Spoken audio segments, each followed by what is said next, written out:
Om Vakratunda Mahakaya Suryakoti Samaprabha Nirvignam Kuru Me Deva Sarva Karyeshu Sarvada Saraswati Namastubhyam Varade Kamarupini Vidyarambham Karishyami Siddhir Bhavatu Me Sada Gurur Brahma Gurur Vishnu Gurur Devo Maheshwaraha Gurudeva Param Brahma Tasmai Shri Gurave Namaha.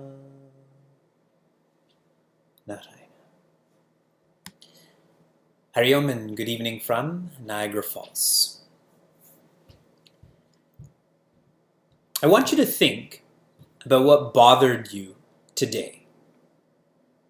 What someone said, what someone didn't say, an impatient driver, work you couldn't finish.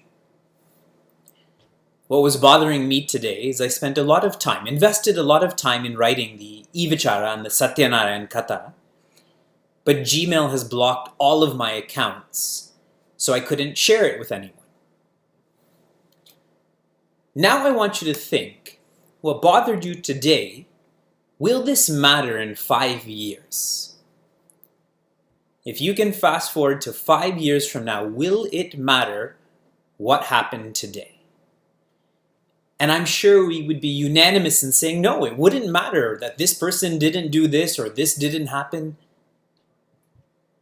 With such a vision, our attitude changes, no? And where does this vision come from? From knowledge. Knowledge is a foundation for vision. Vision is the expression of knowledge. Attitude is the expression of vision. We are studying a course that is an attitude adjustment. People say that in a rough way, you need an attitude adjustment. But this is what's happening and much more. And what's most powerful about this is that this knowledge is coming directly from Bhagwan. For those who study Ramayana, and many of us study together, that's Goswamiji who's observing Bhagwan. And occasionally Bhagwan's dialogue comes in. But here, this is Bhagwan's dialogue full out, and there's no observation. We are directly reading what Bhagwan shared with Prince Arjuna. How transformative our vision should be, our attitude should be. Deepavali can be every day. Deepavali is when Bhagwan Rama reaches Ayodhya. He finds his way home. Deepavali can be every day if we're open to being grateful for Bhagwan's presence in our lives. That means every day he's finding his home in our hearts. And that's what this Bhagavad Gita course is providing to us. With reading, with discourses, and everyone's favorite, our questionnaires. Prince Arjuna is not content with his experiences in life, right up to being in the battlefield. And Bhagavan Krishna then teaches him 6 chapters, or 5 chapters, 2 through 6, on what his experience should be. And Prince Arjuna is now not content with his lack of experience. Because Bhagavan is described, someone who knows how to contemplate. They have the right relationship with articles, they have the right relationship with beings, and Prince Arjuna doesn't have that experience. He's a very relatable personality for all of us. We study Vedanta because we're not content with pleasure, possession, position. We continue to study Vedanta because we know we should be independently joyous, but we're still dependently joyous. So Bhagavan Krishna tells Prince Arjuna, listen. And Prince Arjuna is listening, and listening here means thinking. He's thinking about his experiences. He's thinking about thinking. And Bhagavan Krishna says, the person who is following my teachings, out of 1,000 people, one would be steady. And out of 1,000 steady people, one will be sincere. So really, 1 in a million people are saved from not being content with their experience, are saved from what we call as Maya, and more will come today. The opening portion of chapter 7 of Srimad Bhagavad Gita is teaching us to be that 1 in a million. That 1 in a million persons that is content. And now in this course there's 175, so we represent 175 million people. So this is good. Bhagavan continues. I'm on section 7.4. Swami Chinmayananda says the function of the intellect is causation hunting. The intellect always wants to know, where am I? Where am I going? What is this made out of? You see so many of such television shows on how does this happen? Why do we? How is this made? And they're very fascinating shows. So our intellect is causation hunting. So our intellect wants to know the cause of us. But it's too hard to think about oneself. Especially if we go deeper, we see a lot of fault, so we stop. So then the intellect goes to Jagadishvara, goes to God, but that's too hard also. God seems so far away. God seems so abstract. So what is the intellect doing then? What is the cause for the Jagat? So not Jiva, not Jagadishvara, but Jagat. And Bhagavan Krishna begins answering this question, but I have to put this in the right context. How many creation theories do we have in Sanatana Dharma? How many creation theories do we have in Sanatana Dharma? 85, 64. Anyone want to go higher or lower? Price is Right styles, right? 1, 3, okay, it's good. The answer is 64. In our Upanishad, 64 different perspectives on creation are offered. And what is the highest creation theory? That there is no creation. And we'll just leave that thought there for now. I see no one taking notes on what I'm sharing right now. You know, if you want to understand the highest creation theory, you must study Atma Bodha. It seems like every shloka there just stays at that highest theory and never comes down. Bhagavan begins with a creation theory, okay? It's not the highest creation theory, but he begins with a creation theory because Prince Arjuna is not ready to accept and absorb that there is no creation. So Bhagavan says there are 2 parts to creation. One is called apara prakriti. Prakriti here means creation, means nature, and apara means not the highest. Whenever I use the word highest in Vedanta, you should also think, you can type it in the chat room, highest, and there's a synonym for highest. Not infinite, deepest. So when we say high, that means deep because we're studying ourselves, even though Arjuna thinks he's not, but he is studying himself. Apara Prakriti is comprised of 8 factors. The first factor is called avyakta. Avyakta is the total vasanas. More manifest than that is called the ahankara, which is the total intellect.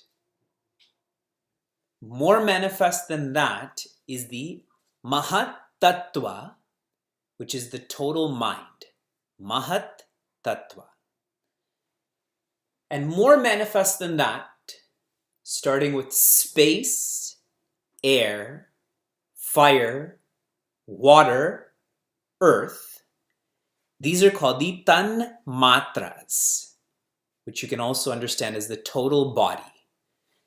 So total vasanas, total intellect, total mind, total body is the avyakta, ahankara, mahatattva, tanmatra. These 8 factors are what make up all of creation, outside and inside. That's why I'm bringing up terminology like vasanas, intellect, mind. So everything that we experience outside and inside is made up of these 8 factors. And there's a lot of reference to this. I'll give you a reference point from Srimad Bhagavatam. Where is 8 significant in Srimad Bhagavatam? Where is 8 significant? It's a big text. There's 18,000 shlokas. Bhagavan Krishna has 16,008 wives. The 8 have names to them, correct? And the 16,000 don't. What is shared in this 16,008 is that the number 16,000 represents the types of thoughts we have. And the 8 is the foundation for these thoughts. Okay, so you have the foundation, and then there's lots and lots of thoughts, but there's not names to all of them. Don't think about it too much. But I'll give you one more context. For all who have studied Upadesh Sara, at one point, Sri Ramana is teaching how we should live our lives. And he said we should offer puja to Ashta Murti Brit, the one whose form is made up of 8.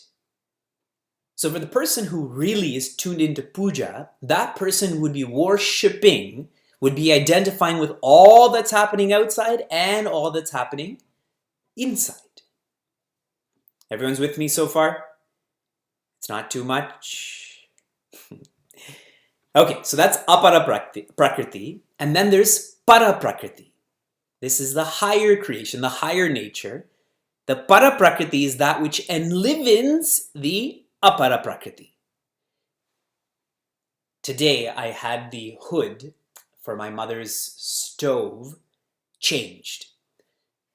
So in that, the hood is called apara prakriti. So when the handy person came in, I said, can you please change the apara prakriti?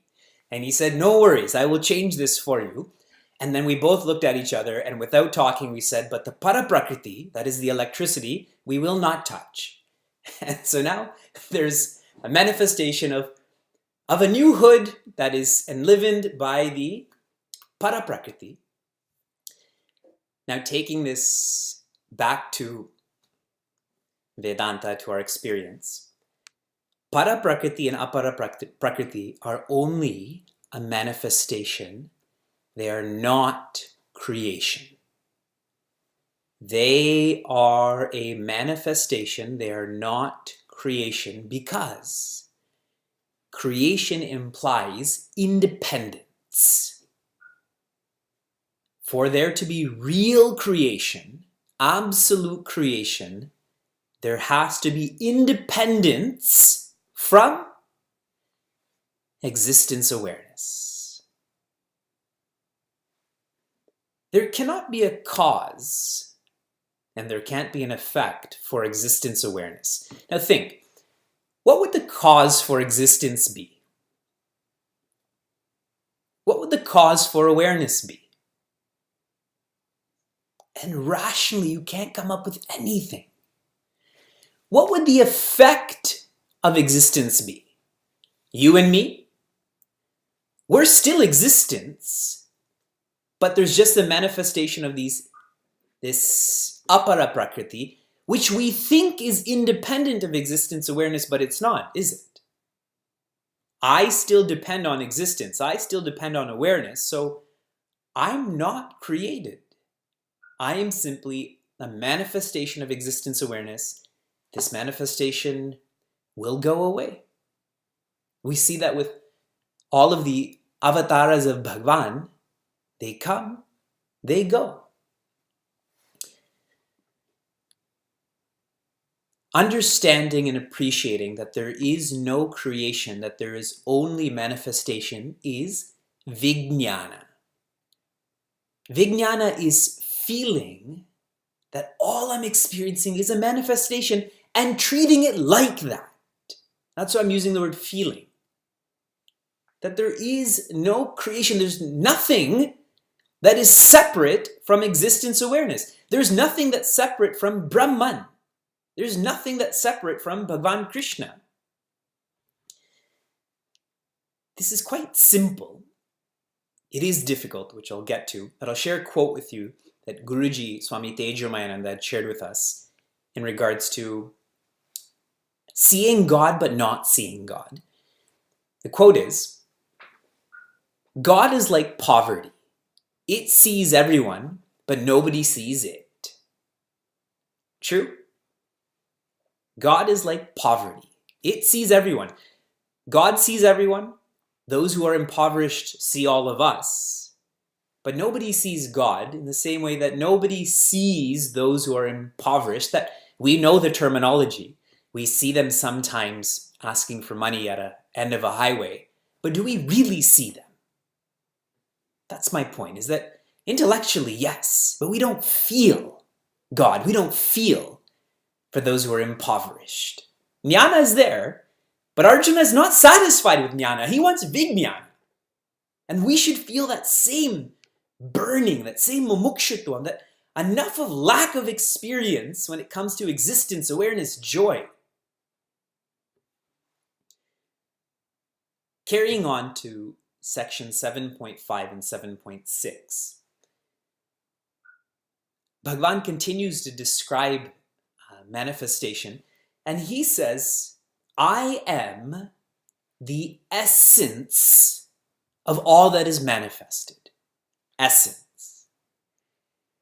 Sri Ramana, he tries to help us understand the divinity in all that we experience as this piece of paper I have where I write things down. I know.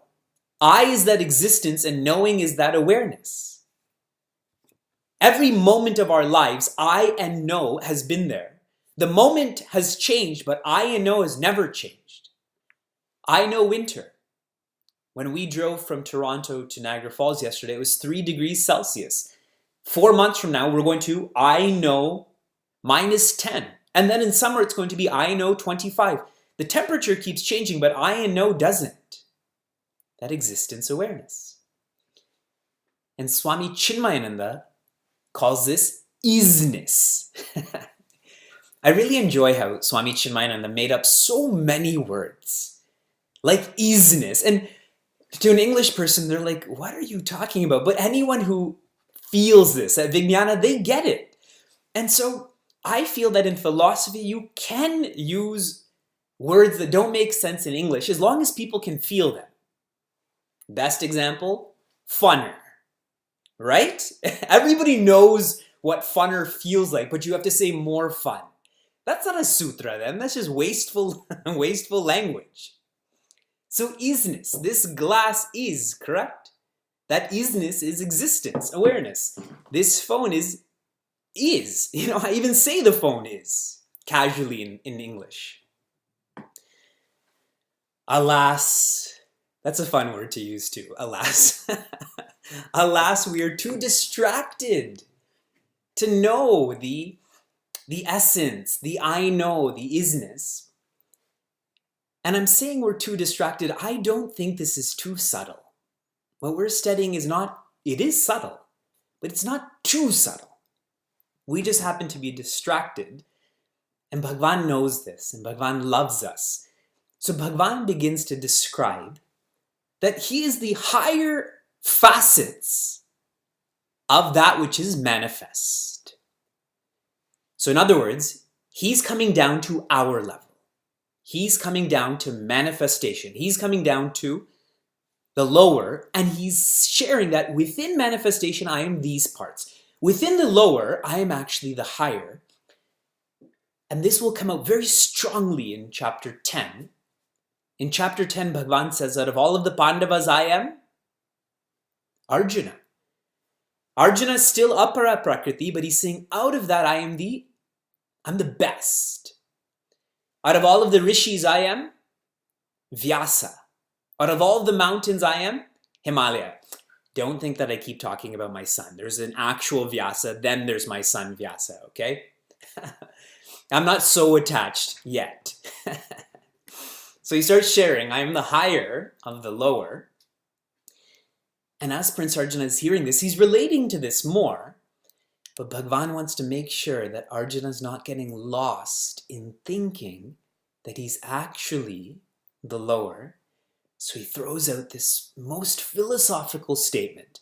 And I don't know why he said he throws out, because he's teaching it, but it sounds powerful. You know, he just throws this out. Na tvaham teshu te mai. Na tvaham teshu te mai, which means not tu aham teshu. I am not in them.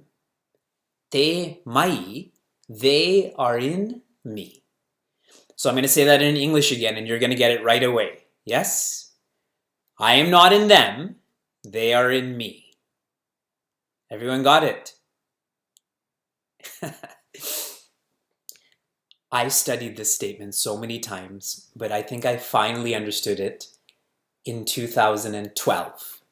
And I studied this in 2005 and 6 and 7, but I didn't understand it. And maybe I still don't. But it was in 2012 that I was with Pujya Swami Tejamaya, and then he asked a bunch of us, what does this mean? And we all shared our intellectual understanding of this. We shared our jnana. And then he just used simple English words for us to really appreciate this. He said, they depend on me. I do not depend on them. And I feel with that, everything changes then. They are not in me. I am not in them. They are in me. Right? What is this inness? It seems like it's spatial, but change it to, they depend on me. I do not depend on them. The only independent aspect of life is existence awareness.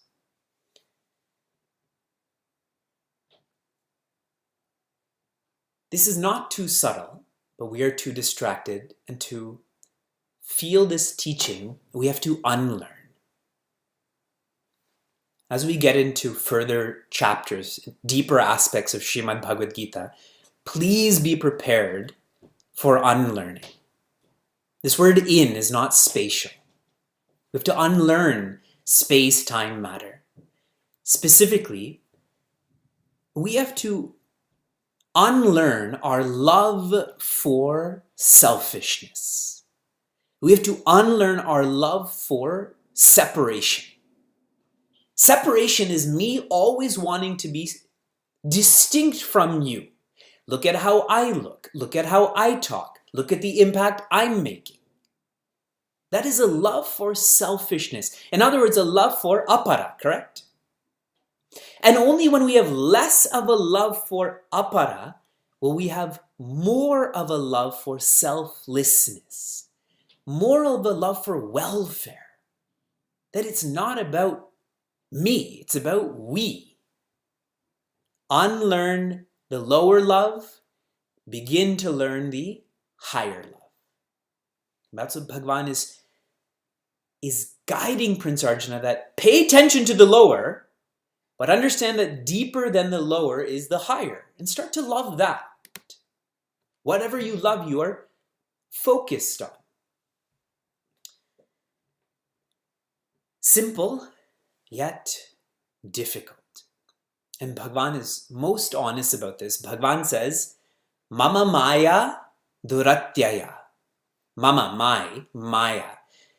My creative power, Duratyaya means is inaccessible, is unfathomable. You cannot understand my Maya. He's openly telling Prince Arjuna. What is this Maya? It's when the godly is pulled towards the worldly. Maya cannot be known directly. Maya can only be inferred. Now you think to yourself about today, in the morning when you engaged in your sadhana, correct? You knew that we had Bhagavad Gita class today, so you decided to read a few pages. That way if I ask a question, you'll quickly type it in. So you did your sadhana this morning and you were feeling, yeah, I get it. The fridge over there is lower prakriti. What's in the fridge is lower prakriti. I'm higher prakriti. But then you saw the mithai, right? It's Deepavali. Every day is Deepavali. Everywhere I go, they tell me, oh, Deepavali started 5 days ago. Deepavali started today, and whenever Deepavali started. Then what happened? What happened to that still being apara prakriti? That can't complete you. But it's not in the first piece, it's in the second piece. It's not in the second piece, it's in the next box. See, that godliness has been pulled to the worldliness. The higher has been pulled to the lower. Now, what do you pull with? When you pull whatever you pull in the world, what material do you use to pull? Let's see if everyone's catching where I'm taking this.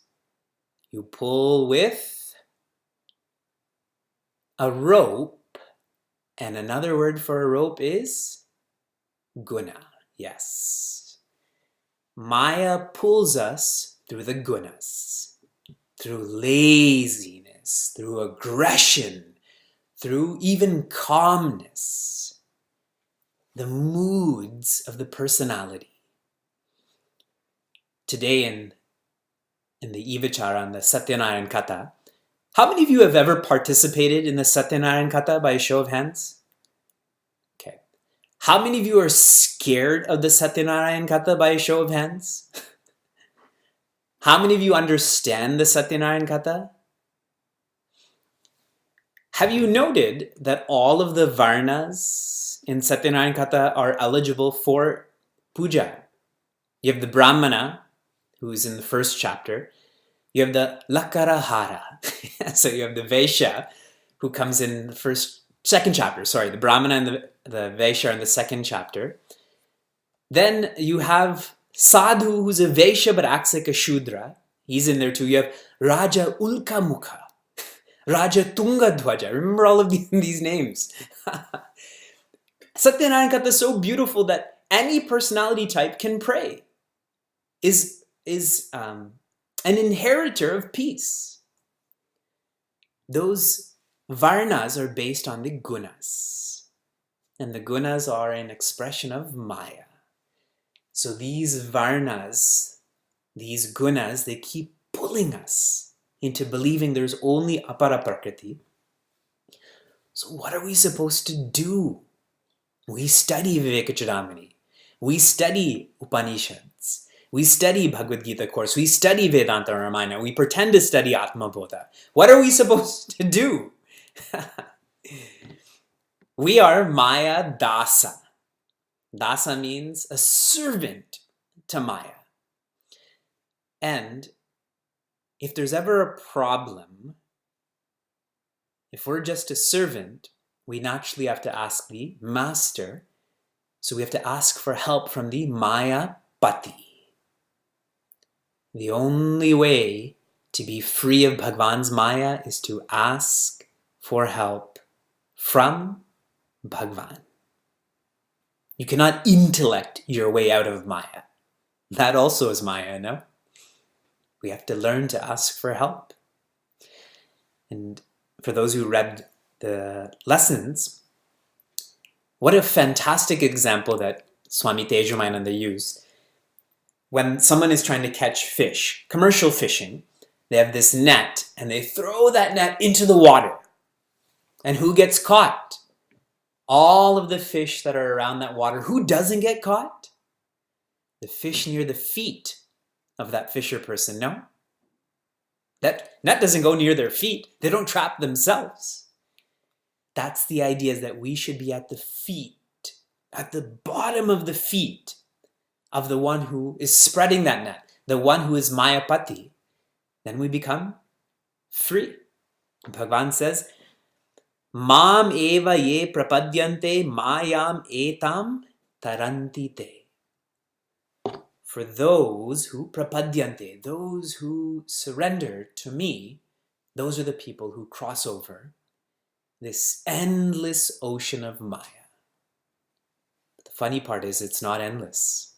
Only Bhagavan is endless. Oh.